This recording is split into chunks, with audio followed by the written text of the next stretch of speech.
Screen ടൈമിനെ കുറിച്ച് discuss ചെയ്ത സമയത്ത് ടോപ്പിക്കിലേക്ക് വന്നൊരു കാര്യമാണ് സോഷ്യൽ മീഡിയയുടെ യൂസേജ്. അതായത് എത്ര നേരം നമ്മൾ സോഷ്യൽ മീഡിയ ഉപയോഗിക്കുന്നു.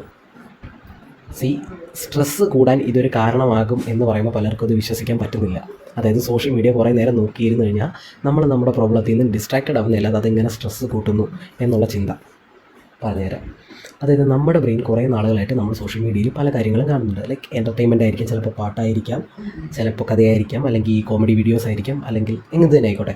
അപ്പോൾ നമ്മൾ അങ്ങനെയുള്ള കണ്ടൻസ് കാണുന്നു. അത് ഷോർട്സ് ആയിക്കോട്ടെ, യൂട്യൂബ് ആയിക്കോട്ടെ, ഇൻസ്റ്റാഗ്രാം ആയിക്കോട്ടെ.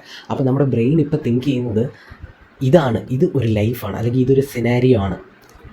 അതുകൊണ്ട് നമുക്കൊരു റിയൽ ലൈഫ് സിനാരിയോ ഏതാണ്, അല്ലെങ്കിൽ ഇങ്ങനെ ഫാൻറ്റസി വേൾഡിൽ നടക്കുന്നത് ഏതാണ്. ലൈക്ക് സിനിമയിലൊക്കെ കാണുമ്പോൾ നമുക്ക് ആഗ്രഹിക്കാം, ഇത് ഇങ്ങനെയൊക്കെ നടക്കാമല്ലേ, നമ്മുടെ ലൈഫിൽ എന്താ ഇങ്ങനെയൊക്കെ നടക്കാത്ത. ലൈക്ക് നമ്മൾ കമ്പയർ ചെയ്യാൻ തുടങ്ങും. അതായത് നമ്മൾ കുറേ പേരുടെ ലൈഫ് നമ്മൾ സോഷ്യൽ മീഡിയയിൽ കൂടെ കാണും. അതൊരു കഥയിലെ ക്യാരക്ടേഴ്സ് ആയിരിക്കാം, അല്ലെങ്കിൽ റിയൽ ലൈഫിൽ അവർ സോഷ്യൽ മീഡിയ കാണിക്കുന്നവരുടെ ജീവിതമായിരിക്കാം. ആ ജീവിതവും വെച്ച് നമ്മൾ നമ്മുടെ ജീവിതത്തിന്, അതായത് റിയൽ ലൈഫ് സിനാരിയോസിനെ നമ്മൾ കമ്പയർ ചെയ്യും. സോഷ്യൽ മീഡിയയിൽ ഒരാൾ എപ്പോഴും അയാളുടെ വിഷമം മാത്രം ഇടുന്നില്ല, ചിലപ്പോൾ അയാൾ കണ്ടിന്യൂസ്ലി അയാളുടെ സന്തോഷം, അല്ലെങ്കിൽ ഹാപ്പിനെസ്, അല്ലെങ്കിൽ നല്ല ഫൺ ചിൽ മൂഡായിട്ടുള്ള വീഡിയോസ്, കാര്യങ്ങൾ, ഫീഡ്സ് ആയിരിക്കും അവരിടുന്നത്. പക്ഷേ നമ്മളത് വിശ്വസിച്ചിട്ട് നമ്മുടെ ലൈഫായിട്ട് അത് ഒരിക്കലും കമ്പയർ ചെയ്യാൻ നിന്ന് കഴിഞ്ഞാൽ നമുക്ക് മനസ്സിലായോ, എൻ്റെ ലൈഫിൽ മാത്രം എന്താ എനിക്ക് മാത്രം എന്താ ഇങ്ങനെ പ്രശ്നങ്ങൾ നടക്കുന്നത്, അങ്ങനെയുള്ള തോട്ട്സ് നമുക്കുണ്ടാവും അല്ലേ.